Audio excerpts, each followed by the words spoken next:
Iggy Azalea was probably the token white female rapper for a very long time. It's a bit more difficult with Central C because he's somewhat racially ambiguous when it comes to white artists or white entertainers exploiting black culture. A lot of black people subscribe to it. A lot of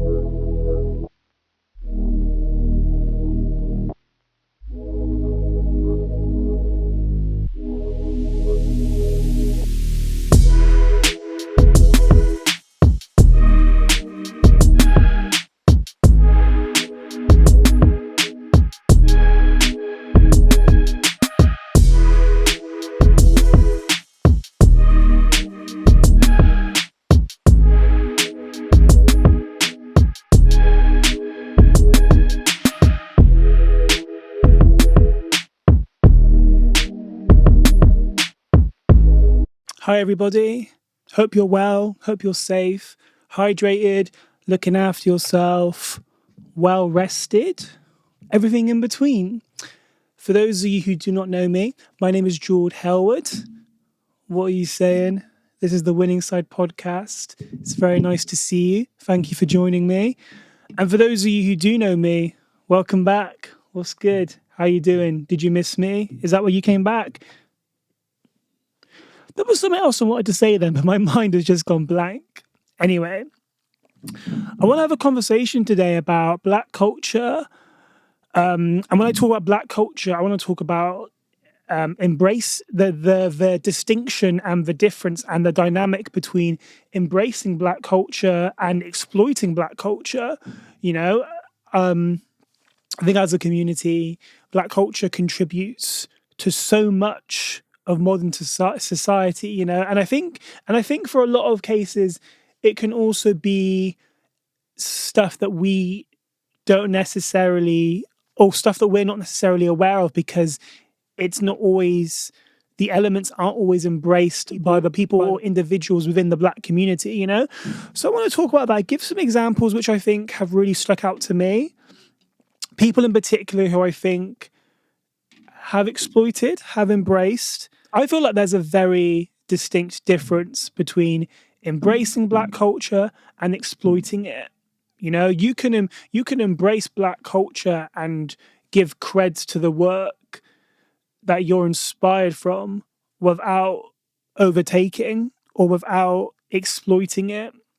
I think the issue that I find when it comes to non-black people taking on black culture is the point where these people, artists, individuals, entertainers, creatives, are mistaken for black people. You know, there's a very fine line with people that have that rate the culture, they love the culture, but you would never think that they are black. Whereas there are other people that are invested, dedicated, and deeply immorally involved to a point that you have to actually question whether or not they belong to our community or not, you know? And I think that's where the controversy comes into place. In my personal opinion, that's when I think you have to really reassess the situation and be a bit like, do you know what?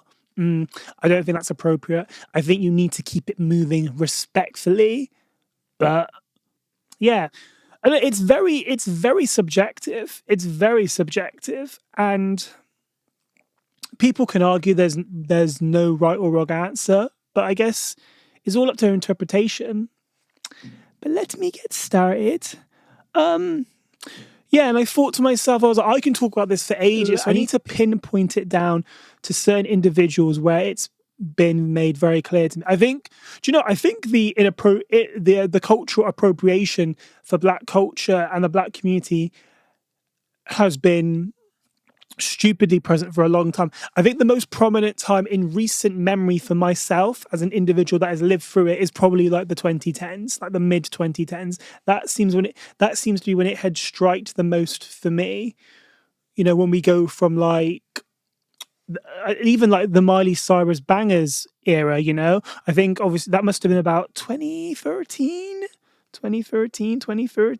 No, my internet not working. Imagine paying this much money for a studio for the Wi-Fi not to work. Oh, I spoke too soon. 2013, Miley Cyrus had taken it upon herself to start twerking. If you look back at her videos from that time, primarily her dancers were black women. Coincident? I don't think so, because I think what it is when you take on black culture as a non-black person, it opens up a whole new market. It opens up a whole new market. It opens up the market to sometimes the black community, to be honest. Sometimes the black community rate it, and then also it opens up the market to non-black people that love black culture. Hip hop and rap is the most prominent genre of music in existence. There isn't a genre that has as much influence and as much power in modern history than rap and hip hop. There's no comparison. Okay, there's pop, which is pop, right? But if you actually look at what influences other artists across the board who want features and who want like collabs, it's always hip hop and rap. It's always hip hop and rap. But yeah, that era for Miley was really interesting because it was very much like the black culture is being used to help you reinvent yourself. The black culture has been used for you to reinvent yourself and to market yourself and to move yourself away from that previous public depiction, which the industry and the entertainment sector / space had on you, And then if we carry on through Miley's discography, those features are no longer of use to her. They're no longer of use to her. And then she goes back to her country vibe. And I don't know what's worse, to be honest. I don't know whether it's worse to consistently continue to exploit black culture or to pick and choose it, because obviously, like I am not for our culture being exploited at all, but like it can somewhat seem potentially maybe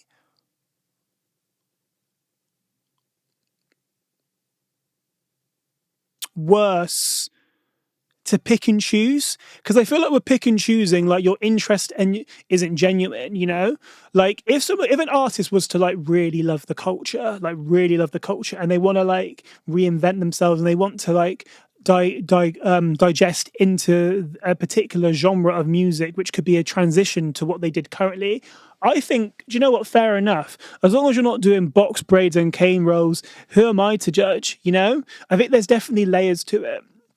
But no, Miley Cyrus was a really interesting one. And obviously, I think because the transition and the switch back to the original roots, which allowed the world to fall in love with her in the first place, was very apparent and very visible, and very drastic, very, very drastic. I'm pretty like after a year or so, she was back to square one. And it makes you think, okay, is it the fact that like embracing or exploiting the black culture is no longer financial gain or financial usage towards yourself, therefore you no longer feel the need to incorporate that into your art, into your public image, Okay, so to be honest, this person, probably, in my opinion, seems to be the worst. And I would say the worst, and I don't want to contradict myself, but maybe I'm going to, and I apologize in advance. This person is probably the worst person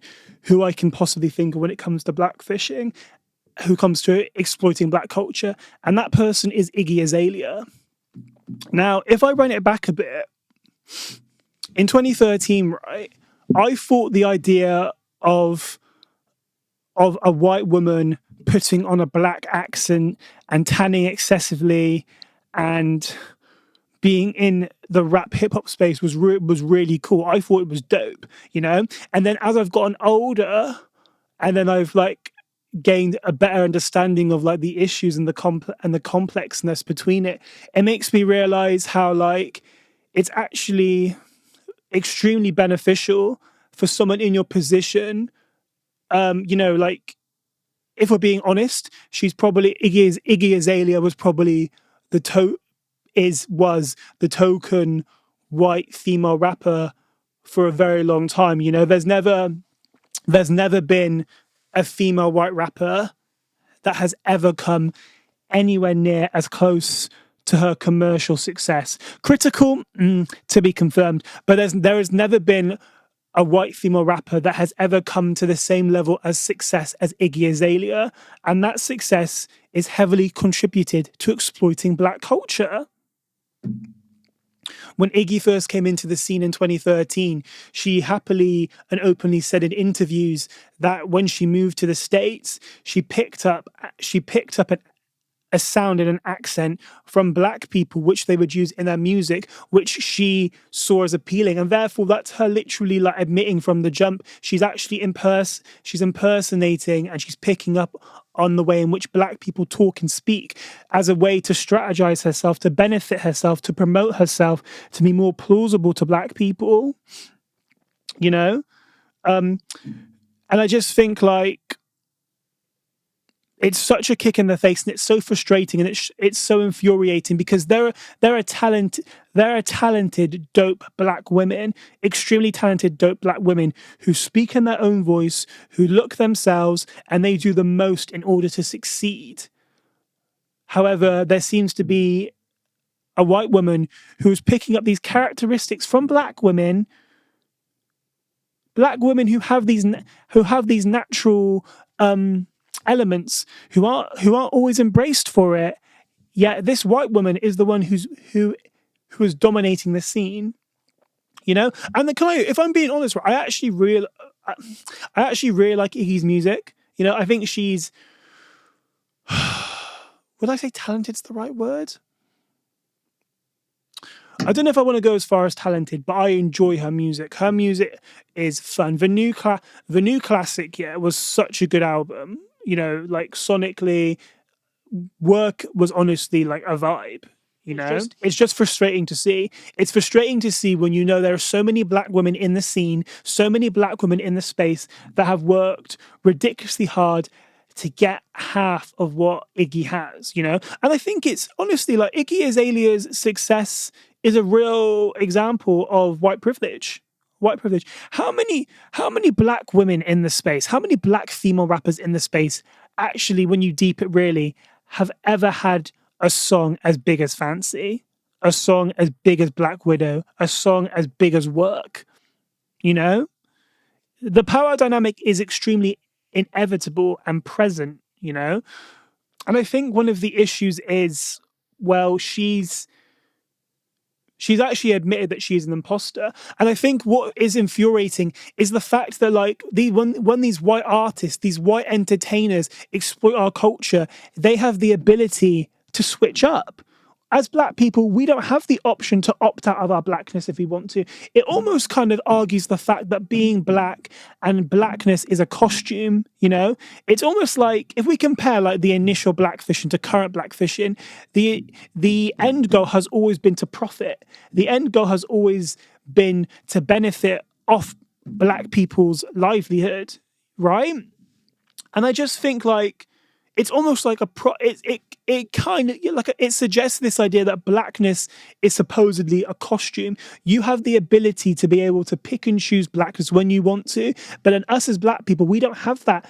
We don't have that incentive. We don't have that luxury, you know?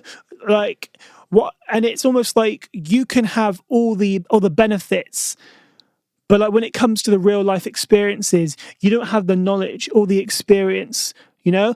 Obviously, like, I'm very pro white rappers. I'm very pro white rappers. Like, I'm not against it at all. But I think, like, you have to appreciate and acknowledge that hip hop and rap emerged from the struggle of Black people, of Black culture, you know? And I think if you're in a position where you can give credit to that, position where you've reached a respectable, decent, high amount of success, and you can relate to that, go ahead. Genuinely go ahead. If you find a way that you are not cosplaying as a Black person, but you're in the scene, you're in the space, you love the culture, but you don't, and you give credit to the people who started it, go ahead. genuinely go ahead. Like I don't think you can be faulted for that, personally. But I think I think that's why people got so frustrated with Iggy. If you look back at her dating history, and obviously, like, I get types is a thing, so that's not what I'm trying to say here. But like, she's always with black men. She's a mother. She has a mixed race son, and I think I remember. I think the fact a lot of the community got annoyed because we thought you take so much of our culture, but you don't show support in our cultural and social struggles, and it's very much like. And at this point, right? At this point, I'm thinking because there's a big debate about whether or not white women or even white people, to be honest, should be allowed to get surgical procedures which are similar to black women. I don't know how I feel about that, mainly because I just think like you could have like enlargements and features to make your features more curvy or bigger. But if you're still really pale, people will know you're a white person. Do you know what I mean? So I don't really know how I feel about that. My issue is with the excessive tanning, which I will get onto later. But my issue is when you visibly can be mistaken for a black person. That's when I get pressed. That's when I get annoyed, you know? But like when it comes to like BBLs and like boob jobs and like getting lip filler, for me personally, I think if you still very visibly look white, if you have like pale / light skin, I don't really think you should be frowned upon for that personally. But that is just my opinion. I appreciate why people will and can and have been annoyed, but for me, I do not think it is that much of an issue personally. But that's just me. That is just me. But I think what made it worse is, and this is the first experience that I saw with Iggy, and I thought, okay, she's really, really taken the pee. So obviously, Iggy has retired from music, supposedly. She released an album about 4 years ago, end of an era. She released one of the lead singles from the end of the era was a song called I Am the Strip Club. Now, I'm going to attach this into the video. I Am the Strip Club. If you watch it, she is her, once again, a typical strategy that these artists seem to use. The vast majority of her dancers are black people. Her tan is so excessive in this video, she can easily be mistaken for a black or mixed race woman easily. And like I said, like we know, she's very successful in the game. She's a very successful rapper. I think, let me see how many views the video got. Yeah, 16 million views. So pretty. Yeah, I mean, she's making money. She's making a lot of money. So I've attached it if I haven't already. I'm going to attach it if I haven't already. But yeah, so I personally think in this video, she looks like a black woman, you know? She looks like a black woman, and she's still succeeding as looking as a black woman. She's cosplaying, she's blackfishing. She is, not only has she continued to maintain this black scent, which, she's continued to maintain this black scent, but she also looks like a black woman now. So for me, it's very much like you are purposely taking the piss. You are purposely taking because you know that you are able to get away with it because you're so successful. I think there are sometimes where you reach a level of success that you either become blinded by outsiders' opinions or it just becomes normal. But I think, right, one of the worst things I hate seeing is, I think when it comes to artists exploiting black culture, when it comes to white artists or white entertainers exploiting black culture, a lot of black people subscribe to it. I've seen it so frequently where so many like white artists will cosplay or act racially ambiguously to the point that they can quite easily be mistaken as a black woman, but they have a black entourage, you know? How are we supposed to expect these entertainers to switch up when they have a sufficient amount of black supporters? You know, it doesn't make sense. It's not logical. And you can't, not that I'm like trying to put the blame on black people, but when they're supporting it, why would these white people think any differently? You know, it doesn't make sense. It actually doesn't make sense. And I can understand it from that viewpoint, from that perspective, why people wouldn't switch up. Because why would you? You actually wouldn't, would you? Respectfully, you just wouldn't, you know? And I think that and I think that will explain why Iggy's reign has been the way it is. You know, she's always dated black men who quite clearly haven't had an issue with her doing it. She seems to be surrounded by black people in her circles who don't have an issue with her doing it, black dancers, you know, and it's very much like these people in close proximity do not have an issue. So why would she? And I remember when she got so much criticism for the Eye and the Strip Club music video, and she literally said, the more that you bark, the more that you contribute to it. And I thought, so at that point, I can't remember what she said exactly, but she basically just said, the more that you complain and you moan and all this, it just gives me more money. And it's very much like, okay, so you know what you've done is wrong, and you know that more traction being created because of your behavior is going to give you more profit. So you've admitted that you've profited off black people. You admit that you've profited off black culture. Come on. And it's such a shame because I really enjoy her music. Like, you'll never hear it out anywhere now, but her music is the type of music I'd want to hear in a club. I'd love to hear Work in a club, you know? I've been up all night trying to get that rich. I got working on my shh. Yeah. Yeah. Different place, different time. Yeah. Okay, I want to talk about the Kardashians. The Kardashians, man. See, the Kardashians are very interesting because they've had like a complete 360. Because there was a time, right, if we roll it back maybe 5 to 10 years ago, 5 to 10 years ago, the Kardashians were literally at their prime when it came to blackfishing. I don't want to slate really for dating black men, because if they like black men, what can they do? But it almost felt that they were dating these black men for an accessory, you know, like a lot of them dated black men, had their mixed race babies, and now they're, which again is another problem in itself, and are now with their white partners for the most part. You know, the only one who I don't think is really that bad from what I've seen anyway is Kourtney Kardashian, and everyone else just seems to be like, meh.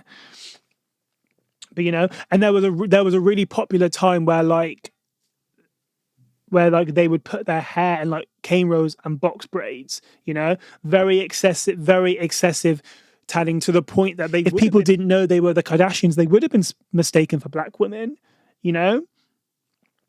But I don't really understand like culturally, socially, and just normally, I don't understand why as a non-black person you would put your hair in braids or cane rows. You know, cane rows is a protective style, you know, like it's to strengthen our hair. Like, you get it. Like, as a white person, your hair's gonna fall out. Like obviously, like, it's giving culture vulture, you know.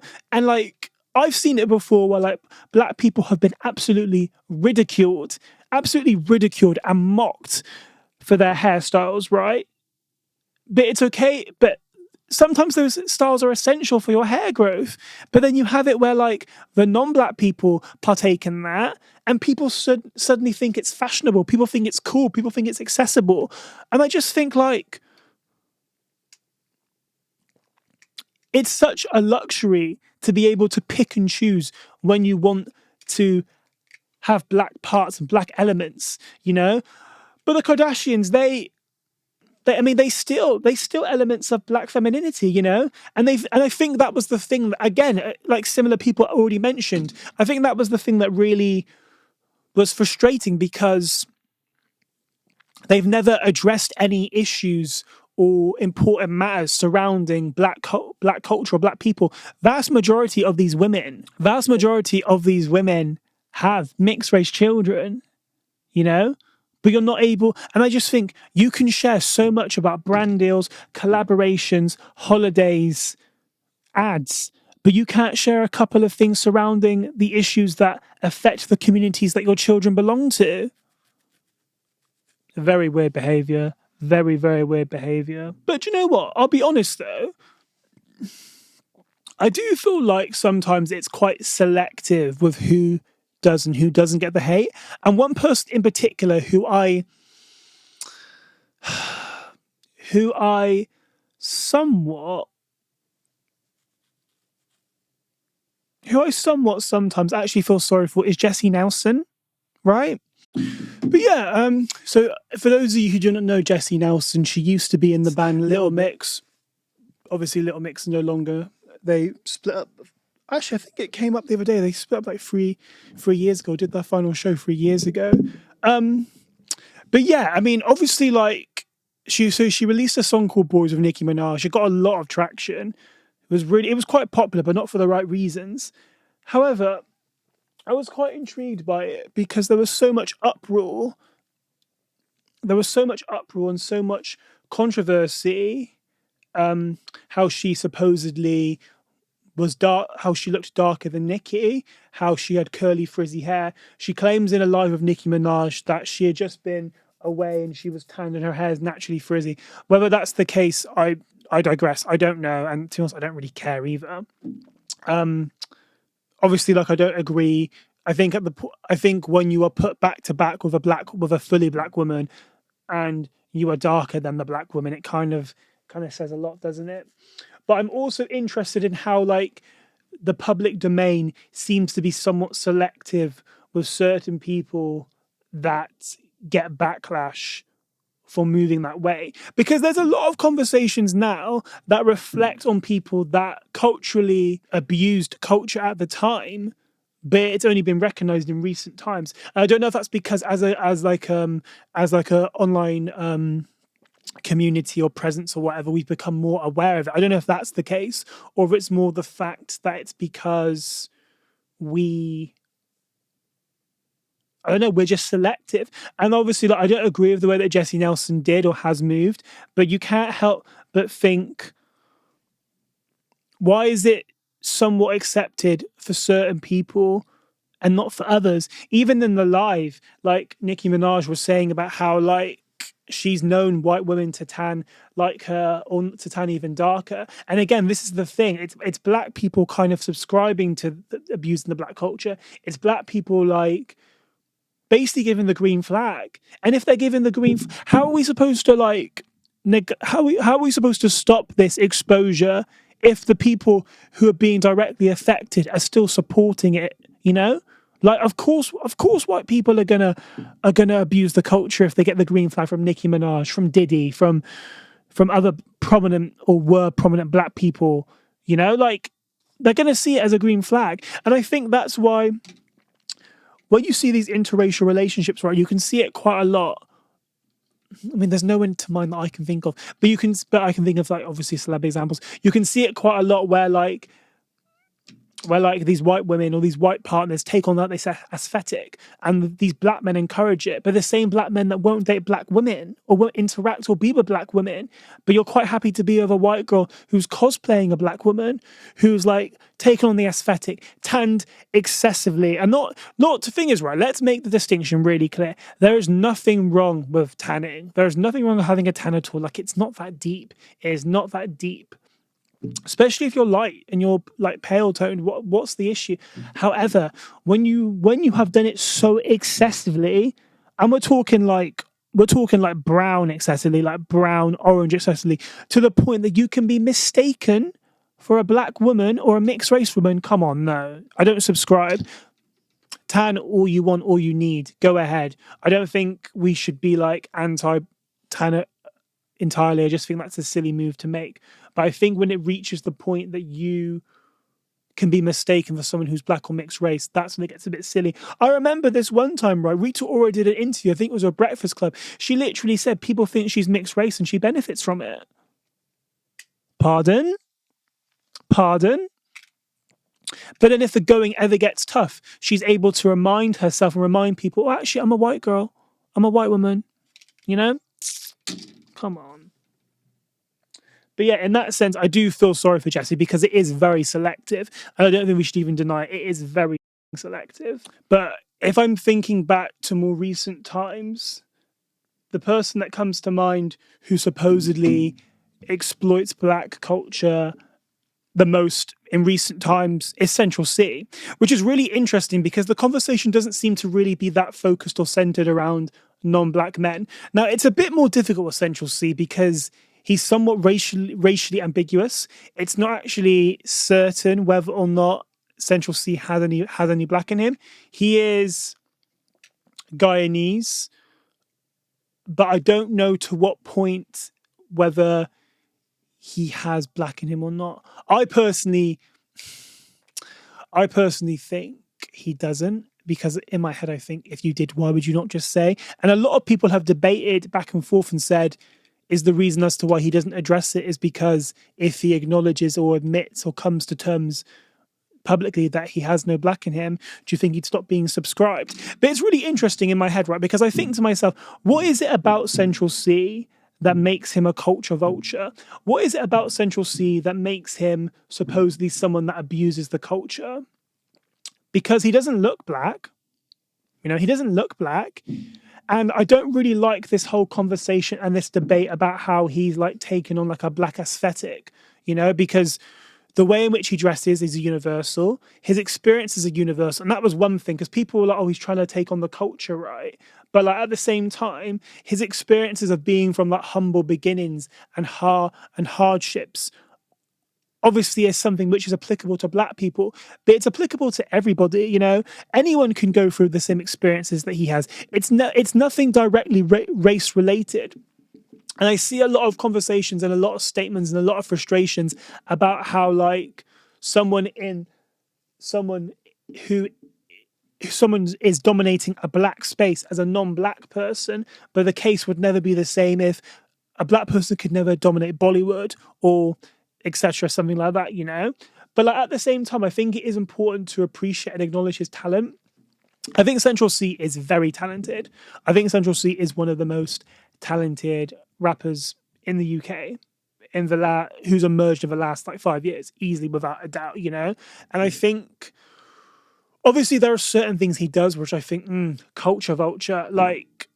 I'm sorry, I've said this already, but like no non-black person has any business having cane rows. No non-black person has any business being cane rows. And I think the debate and the annoyance and frustrations have become very apparent after the Met Gala, where obviously his hair was cane rolled up.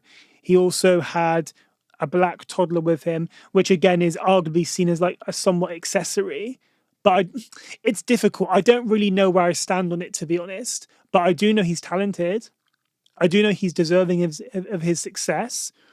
Would he be in the position he is in currently? Would he be at the level of success he was currently if he wasn't co-signed by by the biggest black rappers in the UK? Dave, Skepta, and then US artists, Drake, 21 Savage, Lil Baby, Lil Durk, he's a very heavily, highly respected rapper, If naturally a non-black rapper is true to themselves, true to their brand, and they dominate the space, what can you actually do? What can you actually do? I do get a bit confused as to the fact that he seems to always have like a fully black entourage, And I think you can say he does embrace the culture because black culture is hip hop and rap. But there's never been a time where I've looked at Central C and thought, oh my God, that is a black man. That man is black. The only thing that I can think of where I thought I don't really agree and align with what you're doing is the Met Gala and with the black child, the black toddler. Because I just don't see how that I don't see how that's comfortable for the child at all. Just makes no sense to me at all. And also the situations where he's been K-rolling his hair, that doesn't make sense to me either, But for the most part, maybe I've missed something. I'm really open to mistakes. I'm so happy for people to message me and comment to let me know what I've done wrong or what I've said is wrong. But from my lens, I'm not really understanding what he has done, which is so exploitive. Okay, he's making a lot of money probably off black people, but he's never been misinterpreted or perceived as a black man. So what is it? But I think it's really important also to really remember and appreciate that there are people who have embraced black culture and have thrived as non-black people without neglecting who they truly are. I personally don't like him. But I think Eminem's a really good example. I don't think, and again, I'm not an Eminem fan, so this could be subjective. I haven't really seen anything that would class Eminem as a culture vulture or someone who tries to exploit the community personally. And maybe I've missed that. Like, I'm really open to mistakes, but it almost kind of felt that he kind of broke racial barriers. I do believe that rap and hip hop should be dominate. Oops. I do believe that rap and hip hop should be dominated by the black community. However, I do feel at the same time, if a white person wants to partake into that genre, into that industry, into that space, and they're talented and they're deserving and they work hard and they're not trying to take the creds or the recognition away from black people, what's the issue? And maybe I've missed something. Maybe I'm being naive. I don't know, but I don't really understand what's the issue of that. Mac Miller is another great example, a wonderful, talented rapper. I think Bruno Mars is a really good one as well. Bruno Mars is interesting because obviously he's not black, but he's Native American, so he's naturally quite like brown, probably darker than me, to be honest. And it was interesting because obviously he does funk soul music, and he's always been seen as someone who abuses the culture, but I've never really understood that. Bruno Mars has always given creds to the people who inspire him, that being Michael Jackson, James Brown, but it almost feels like he was still perceived and seen as a culture vulture, and that personally I never understood, because I thought this man is naturally brown. It's not like he's excessively tanning. That's his natural skin shade, tone, what have you. And he's always given credit to the black artists that have influenced him from day dot. So I don't really get it in that perspective, personally. But hey, I think this is one of those conversations where it's always going to never be linear, and there's always going to be a side on each end of the debate. But I don't know. I think there's a way that you can go about embracing this culture and this community and the art that we provide, and even make your own without exploiting. If you really love the culture, yeah, and you can do it in a way which doesn't undermine or neglect black artists. Because at least with Central C, yeah, okay, maybe he is probably the biggest artist in the moment in the UK, but he's always featuring with black rappers. But then you can also debate, is that for his own benefit? And it's very subjective, But I do think there are way too many people who have taken the art of black people without experiencing the repercussions. But me don't know. Me do not know. Maybe I need to do part 2. Maybe we'll go from there and we can see what happens. To be confirmed. But yeah, that's me done. My camera cut before, so I'm not too sure what I said. But thank you for watching, guys. My name is Jord Hellwood. For those of you who like the conversation and want to see more things like this is the Winning Side Podcast. Please like, share, comment, and subscribe. And yeah, have a great evening, morning, afternoon, whatever it is. And let's catch up soon. Yeah. Oops. Bye.